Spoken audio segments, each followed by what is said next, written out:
So I'm here with Dobbs. Yellow belly. Callum. Shaggy. yeah, from the anti-fracking site in Preston. Mm-hmm. So first of all, I was going to ask you, how did you get involved? Okay, basically, like I was saying earlier about previous protests that I wasn't involved in, such as Barton Moss and protests that went on down south in Bolcombe. People have basically webbed out and networked across the UK and sprung up other camps in other places. Fracking came to where I'm living on the Wirral, where I used to live on the Wirral before I became a full-time anti-fracking activist. And basically, people who were on them campaigns started up a camp. I got to know them, got to know what it was all about, already done my own research on fracking. I know how bad fracking is, and thought I'd get stuck in head on, and ended up here on Preston New Road for 3.5 years down the line. So yeah, I'm full-time activist on PNR, and I feel what we're doing here is the only approach now we have, the only way we can tackle the industry, considering we've taken all other legal routes and now taking the industry on head on, is the only thing that's causing them any hinder. And it's actually working, because we've got the police scratching their heads every day because there's protests every day. There's always people to put up a resistance, and there's always people standing up to the industry. So this is what it takes, people. So if you can get down and do what we're doing, do it. If you can take time out of your life just to stand with other people that have taken time out of their life to tell this industry they're not welcome, to get them out of the UK and to move forward with better options, better available options, loads of different available options in renewable energy that we can take. This is the way to do it. Just come on down and do what we're doing and get rid of this industry, and then you can go about your everyday life again.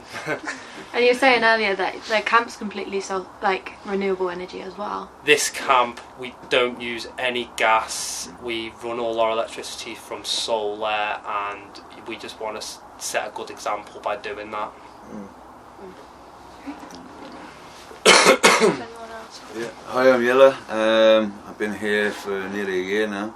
I've been doing it since Barton Moss. I first got into it by looking at Balcombe, and I was outraged, to be honest with you, that a government could allow an industry such as this one to invade our shores and not actually tell anyone about the process or the harms, the environmental issues that are stacked up against this industry, not only here in England but in Australia.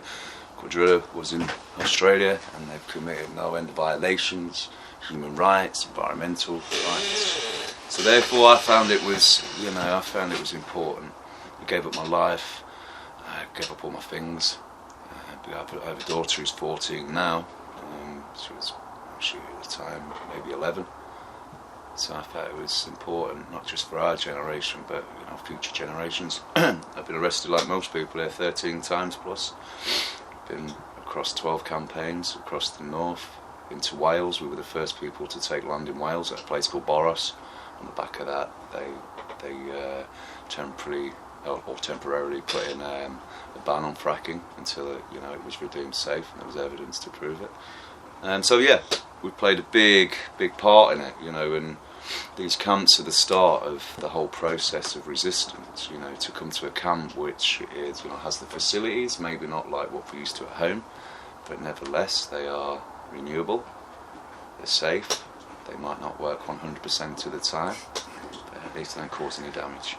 So yeah, it's so far, it's been an amazing adventure, and it's, we've achieved a lot. Back at Barton Moss, if you had 25 viewers on live stream, you thought you was having a good day out. Now we get 10,000, 15,000. I was on a AE8's lock-on. 10,000.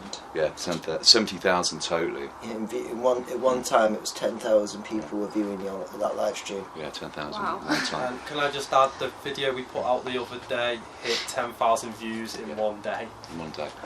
So it shows that people, it's come a long way. In order for this to have been heard in Parliament, it was down to everybody this far who have made it happen to be able to hear it, to challenge it, and to have a voice maybe that big at the moment, but it's getting bigger. And on the back of America and Australia, well, we've got the evidence, haven't we? And What evidence do we solidarity to the people in America Absolutely. that are fighting the same fight, and in Australia, you know, this is a global issue. It is, mate. It is. But, yeah. What did you think of the protest yesterday then? I thought it was good. I thought the police made the right decision not to be on the front line, because as we've seen thus far, you know, they antagonise. We've seen a lot of police brutality between, you know, against vulnerable people in wheelchairs, elderly members being dragged across the road. Even younger members of our public and of our community have been, as you might have seen the other day, maybe you didn't, have been heavily brutalised. And that's not a democratic society I want to live in. So, you know, for me, get the Tories out, let's start again. Let's get going, eh? Yeah, man. My name's Callum. I got into this in September 2016 when 2 dirty hippies arrived at my house for a shower. They were like, "Oh, my mum was already living on a camp at the time, part-time. And they asked me, did I want to come down for a day? Never ended up leaving. That camp was called Woolston. Ended up going down south a month after I got there, set up another camp, hundreds and hundreds of miles away from home. And I found out in the December that I'd been made homeless and I'd lost everything. But I didn't. It's just possessions in the end of the day. I ended up here and, well, we ended up kick-starting what was the real start of this place, a rebirth. Getting in the road, running lorries up and down, stuff that they didn't think we were going to do because they just didn't think there was a resistance to it. And other people started coming doing it, and it kind of led to a situation where there was a resistance here, and we managed to actually get some stuff done. You were talking earlier a bit about the arrests and maybe the targeting of police. Do you mind talking a bit about that? Yeah, I think with the way the police like to operate, they have they basically work on that, like they're a rank system, and all they know is systems of hierarchy. So they kind of view us in the same way, even though that's completely not how we are. We are all operate from our own mind. We don't have anyone telling us what we do. We work together, given that situation, you know. But mostly we are autonomous. But they rank us, nationals, or outsiders. It's locals, nationals, alphas, and then the stupidest bracket of all, internationals, which doesn't really make much sense. None of it makes any sense. We're all local to the planet. We're all local to the UK. We all know why we're here, and they're just trying to criminalise us.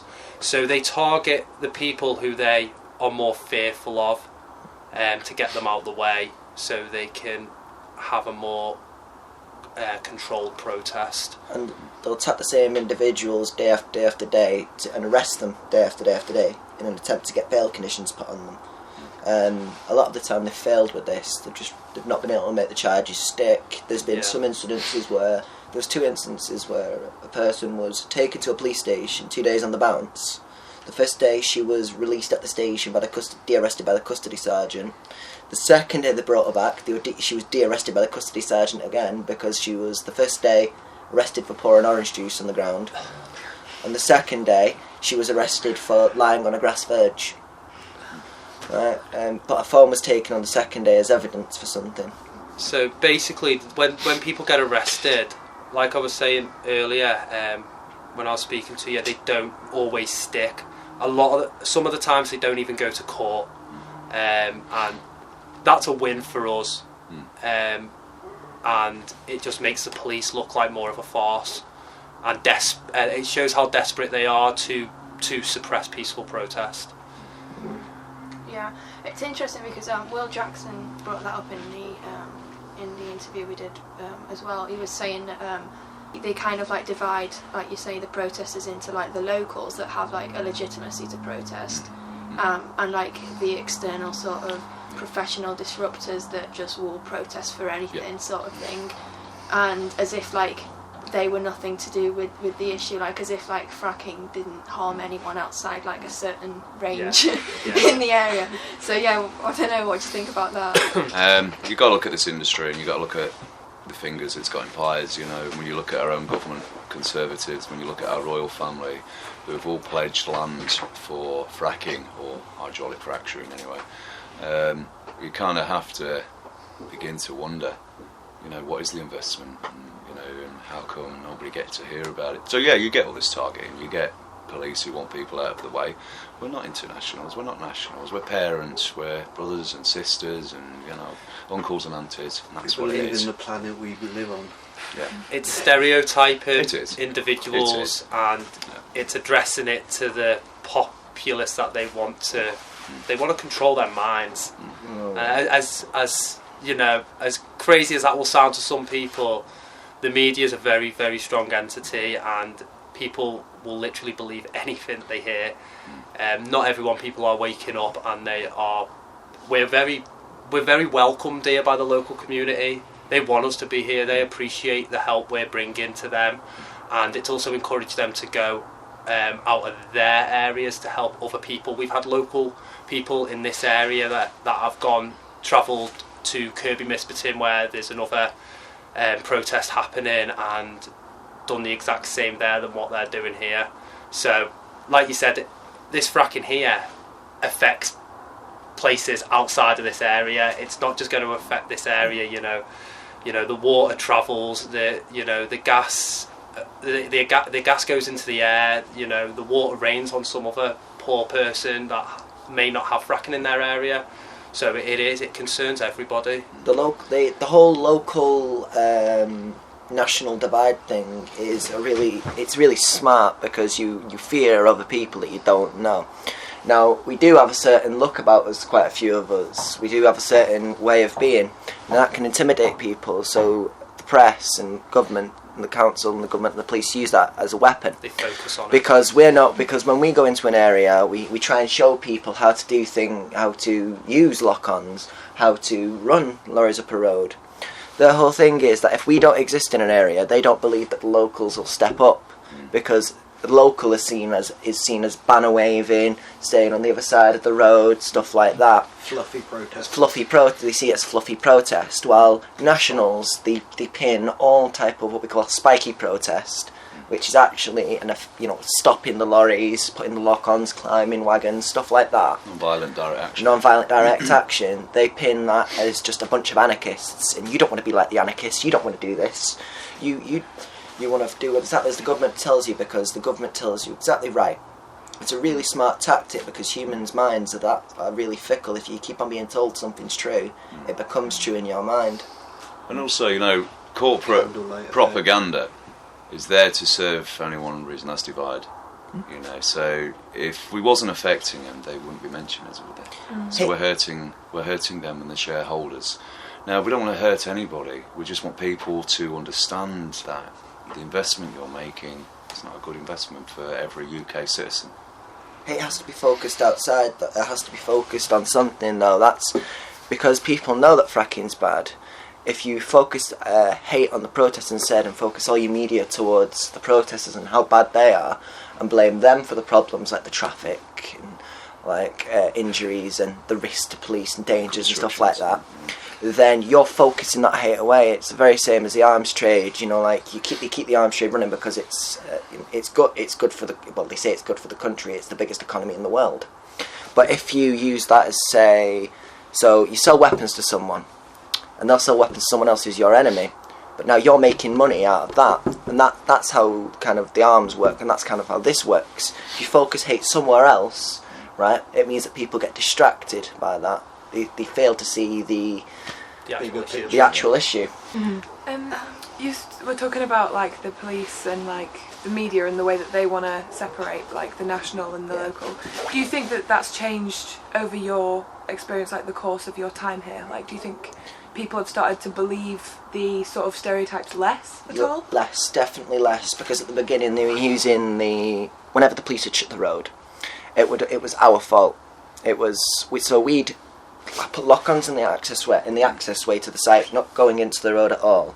And the police would then shut the road and say, "Oh, the protesters are in the road. The protesters." Now people have started to see through live streams, right, in the local area. You know, they want to see what's going on, and the only way to see that properly is through the live streams and through stuff like that. So they've started to realise that that's a lie. So the government's trying to push it harder in more national press now, instead of just going for your local press, your local papers. They're publishing it in the national press, like they did with that the Daily Fail article. Sun. Just everything they can to try and discredit us as not just individuals but as a group, because we're getting to the point now. It's getting to the point now where it's not just us; it's everyone. Everyone is part of this group trying to fight this fight. But if you just pin it on a few individuals, you can pin the blame on them. I mean, you have to ask yourself, like, why do people resist? Well, people resist because they're not happy. And we have to understand why people are not happy in order to be able to resolve some of the issues. You know, our government doesn't do that. It antagonises people. It's a capitalist government. Capitalism and socialism don't go in the same pot, as we know. They have the money, and they have the money to try and change opinion, public opinion, through their own media source. And that's what we're fighting. But, you know, as I said earlier, we've noticed a massive change. We're winning. That's the difference. We're winning. This site down here, maybe gone by the end of the year. You know, Lucas shareholders are pulling out. You know, there's been talks of, you know, other investors. Hasn't it been frozen, I heard? They've allowed access to it again, but they're going down. Yeah, I've just been speaking to Tina. You know, it fluctuated to 9 and then dropped down to 6 on the shares, but it's been fiddled. It's definitely been fiddled. Like, that's why they originally stopped access for it, because it jumped massively, like times 5 or something stupid like that. The actual price, and that's a dodgy thing straight off the bat. Yeah, we kind of, like, already we've seen environmental issues take place. We tried to challenge them at Barton Moss in the courts through radioactive mud. We tried to gain access through a professional who wanted to go into the iGas site at Barton Moss to take the samples, who was refused. And we've seen at West Newton B, over in Hull area on the east side, where they spilt a whole tanker of fluids onto a pea field. It was called Battle of the Pea Field at that time. But I think it was McCain's, if I'm right, who owned the field, or Birdseye Peas, I think it was. And they pulled off all of that product, so they didn't grow in there. So, you know, you're finding dead animals around the sites anyway, rabbits and stuff like that, who would normally be in that area anyway. If anyone wanted to see anything that was the definitive proof of how bad fracking was in this country, go to Barton Moss in Manchester. Nothing grows within a mile square of the site. It's contaminated land. No, it's contaminated, but the reason that no one can say it's contaminated was because samples weren't taken before the site was put in place. Yeah. So you can't say it's contaminated. They call it norms. Activists were falling ill all the time, weren't they? They did do a frack just a little bit down the road, Priest Hall, and they caused an earthquake. And if you were to go to that site, you know, you'll have to see it from first-hand experience, because I don't think a photo would pick it up very well. But the crops aren't actually growing. The brown. They're discoloured, and they're not growing straight up like they're supposed to. They completely wrecked that land. Yeah. Absolutely spoiled it. They caused an earthquake, had to pack in, then reapply for the planning permission. Somehow got it again to do it again. And this site is on the same fault line, which was fracked at Priest Hall. And that was what caused the earthquake when they tried to frack the fault line. Which means that when they do it here again, it's just there's a good chance it might just do the same. It might just cause another earthquake. And they lost at a site around here as well a head for a drill. Yeah. They had to just pack it in Anna's Row, I think it was. They lost. We believe it's a depleted uranium head on it. They just lost it into the aquifer. It's fucking mad. Yeah, there's been a lot of accounts of, you know, blunders. That's been nice, but yeah. Their activity is totally illegal. They breach planning permission all of the time. Quad Driller do not care about planning permission. They overruled the government, they've sent the council in the first place, and they are desperate to get this frack done. They've rushed so much that now they can't even get their pipes in properly, and they have to pull the pipes out. So they're damaging the earth just by drilling. That's also already causing contamination. We've got water leaking out of the site. There's holes getting made underneath the walls of their site. Dead animals are getting found around the area. So that's just contamination from the drilling. They haven't even put any chemicals down there yet. Wait until they put chemicals down there. They never follow planning permission. There was a site called Brockham. They were supposed to be doing a routine cleaning of the well, because after 15 years, originally a well is like just like you'd see a normal tube, but then it turns into more of an egg shape, the actual hole. So they have to replace these. So we were told at Brockham that they were just going to do this to a normal, what's called a nodding donkey, conventional thing. We had information that it wasn't going to be that. We saw them bring on a rig, it was a workover rig which they modified to actually be able to drill down to a decent depth. We saw them bring on the nuclear substance. I was sat on the back of a water pump, which they'd need for such a thing, and there's still no planning permission for anything. Even though we can prove that they were there, we can prove what they've done. The government don't want anything to do with it. They'll just say, because they can get retrospective planning permission for things like that. So the second they apply for that, all fault is taken off them because they've applied for it at that point.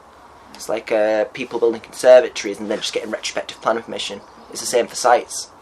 I've seen. Get your foot in the door, innit? Exactly. Yeah.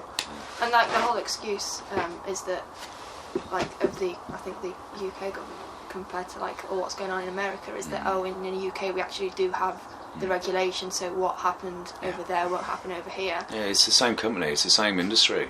You know, this industry of cowboys. You know, I've seen they're prospecting. That's all they're doing. Just like a gold prospector, just like a silver prospector, they're prospecting. They're all waiting to find a big Willy Wonka, gas flow, and it's not happening. It's not happening because of many reasons. Our geology is different, for starters. It's not the same as America. The gas could have 50,000 years ago, 500,000, who knows really? But they could have expelled. There's not the high levels that they think are down there. But not only that, it's the bigger distraction from renewables. We've been trying to get renewables out there for the last 20 years probably, but there's been no investment in it. There's been half attempts at investment. So then we go and put the great big wind turbines on hilltops and on mountain tops, and of course that annoys people. So that's not going to get people in. I don't see the problem with wind turbines. They look quite pretty. Tidal energy. We're down the road from a great big old fat Irish sea here. We're surrounded Let's by get some tidal oceans. in there. Yeah, you know what I mean. We've got the wind. Get it. Anywhere you stand in the UK, you're never. I'm not saying solar's 6 miles away from the sea, so yeah, exactly. it's all there. Wind, solar, tidal. We are living on hydro. isles, got it, haven't we? The British Isles were surrounded by What about earth batteries? mass renewable, renewable energy. We just have to invest into the right things. The reason we need to stop fracking so badly is because they are rushing to get this gas because they know they are out of date now. Shareholders are impatient. Yeah. Shareholders are impatient across. They know they're a dead industry, and they know renewable is starting to boom. So they just don't care what effects they have or who they hurt when they get this gas. They just want this gas, and it's going through our aquifers. It's going to contaminate the land. Food, water. It's not just down to that, though, is it? It's not just even though like fracking is a horrible, horrible thing, and that by itself would be a big enough threat. But the threats of what they want to use those boreholes for is just as horrid. Which is why we need to stop this, because those boreholes aren't just going to be left empty. We've already got a nuclear waste problem, and fracking produces more nuclear waste. How do you get rid of nuclear waste? There's a talk by one of the directors of Marriott's called the Deep Borehole Disposal of Nuclear Waste. Now this is a man who, one of the biggest companies in the world for providing fracking equipment, is now doing a talk about how to dump nuclear waste down boreholes. That's dangerous. That's really dangerous. And they've said it's because the most dangerous time is the transportation of it. You're not really likely to get a nuclear power station blow up in your face that much unless there's an earthquake in your Fukushima, but It's insane. It's totally insane. Fracking is insane. It all leads to it's just a horrible, horrible sequence of events we need to stop. Yeah. I don't know, it's the more you get into it, the more you do it, the more passionate you are about it. You know, and there's a lot of people out there, and I personally would like to thank those people I've never met. Those people who are at home, you know, getting a message out there, doing what they can. Warriors. You know, they're stuck at work. We're not. We're in a position where we can fight this industry head on. People can continue to judge a book by its cover, but this book has got a great story to tell. These books have got many stories to tell because they've been on many sites and seen many issues occur.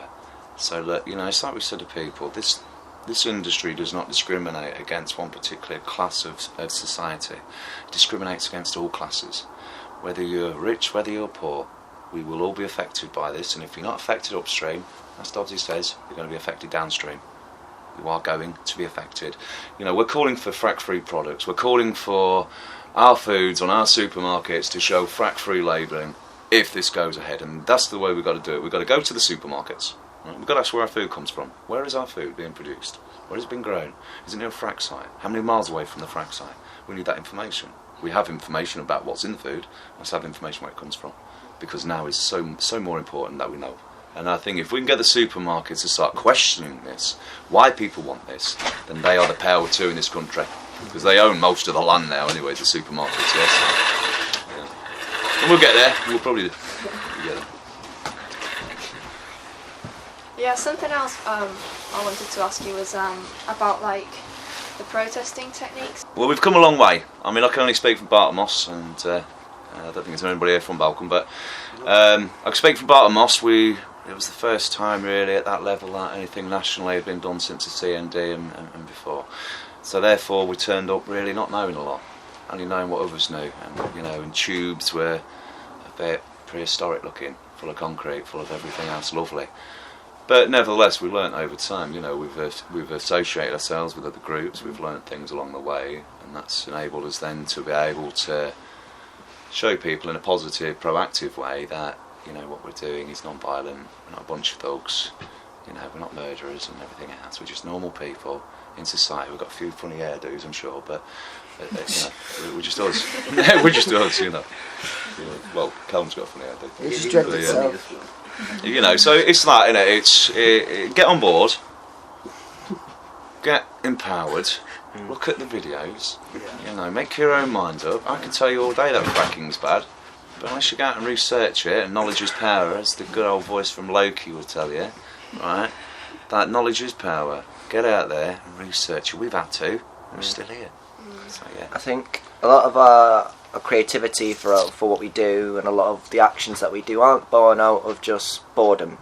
They're born out of desperation. Right? Desperate when you're desperate to be able to stop something, to try and save the water, to try and save the earth, to try and save the ground, and you're going to use every single thing you've got. You're going to jump on a moving vehicle if it means that you can stop that vehicle, you can stop that site for a day. Yeah.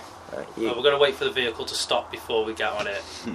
Absolutely. I don't know. I know a few individuals who are crazy enough. We'll just get to the break on. But yeah, everything we do is safe. We've thought about it. Yeah. We've thought about the action ahead of us, and the complications that we might receive. Well, you know what you're going to do. So it's not a bunch of thugs just running around causing mayhem. Every action we do has a reason, has a meaning, has a story as to why. We've thrown out the sofa. We had a red one, didn't we? And we put a lock on in it, and we delivered it to the gates. People were in at 7, 8, 9 hours. Was you in at Dodsey in that one? I can't remember. Yeah, you was, weren't you? You was on the other side. And we've put all sorts out, haven't we? Yeah. There's been hundreds of lock-on devices that have some mad stuff. Found their way. Towers, lock-ons. Towers, lock-ons, everything. Cars, lorries. We've been on everything. Done everything so far. But it was important. It's not to. The anti-fracking movement has been under bad press because it's a national movement. We're not a localised group trying to solve a localised issue. We're trying to solve a national issue, and that's all of us. That's not just us in this room. That's everybody. Yeah. So it is a bit hard because you're under a lot of judgment from a lot of people in all walks of society and all movements. You know, so we just want to add a little bit of fun to life. Yeah, we had R2P here, and they were great. They were amazing. I'm surprised that table's still there. Yeah, no, isn't it? All that beer. That exactly. Yeah, the beer keg got the beer. But yeah. So yeah, I don't know. It was. I mean, when we sort of all landed, got to know each other, spent a bit of time rocking and rolling, because some of us know each other from other camps, you know. So it was easy really for us. But once we started getting to know each other, you know, there was the 13-man local lock-on. you know, and our humble little camps like this one enabled certain people to get where they needed to be to raise their concerns about this industry. You know, we are very good at what we do because we have to be. Because if we're not, people surely may get injured, they get hurt, and that's not going to put out any positives at all for us. So, yeah. And so we talk to you about it before we do it. Do you want to do it? You don't have to do it. Do what you want. You know what I mean? We don't want That's people it. hurt. Nobody's under pressure. We want no one hurt. We want no injuries. We want nothing like Zero. that. So we wouldn't do anything. We wouldn't do anything that could harm anyone else if we wouldn't do that ourselves. If you get what I mean. We will have 20, 30 people per week come and ask us whether or not they can do a lock-on. You know, and like, because for us, you know, it's, I don't know, we talk to people, it's a bit like RTP, it's a bit like other organisations who want to ensure that the safety of the person who's come to see you is paramount. We look after each other. We do, mate. We really do, and as a fellow friend once said, we have a duty of care to do so as well. Yeah. We have a duty of care. This is our family. This is who we fight with. It's like soldiers with their unit. You might not like some of the people, but you always cover each other's backs regardless of anything because they're covering your back. On other camps, we've had people poisoned from local people who don't like us. We've had people threatened, their families threatened. We've had a lot of resistance, negative resistance from people who would ordinarily scare a lot of people away, I'm sure. But we never did. We stuck out for each other. We had a local gang here who was coming to our camp. There were 7 of us on that camp that evening. Yeah. And, you know, these guys are a big Blackpool gang of people who are horrible and nasty people. You know, so we have to go through these periods. We've had fireworks thrown at tents at Crawberry Hill. We used to have to sleep with a sharp object that we could cut ourselves out of the tent should we catch fire. We've had people do all sorts to us, honestly. But they've not broken us because we're too strong. We're too strong. We've not had those. We've not really had that many problems here. Though it's been quite a chilled camp, and it's been quite worked well. It's gelled. Yeah. The thing is, it doesn't seem to be going anywhere, and I don't think it will be for a while. No. It's a solid place. Too stubborn. Well, we're the reaction to their action, don't we? Absolutely, yeah. Absolutely. I mean, you know, we've been all over. We've helped other groups. We've helped Faslane Peace Camp in Scotland. You know, we shut down Trident. You know, we've been over to Wales. We've been all over the place, to be honest with you. We've been trying to help as many communities as we can in the most positive, proactive way that we can.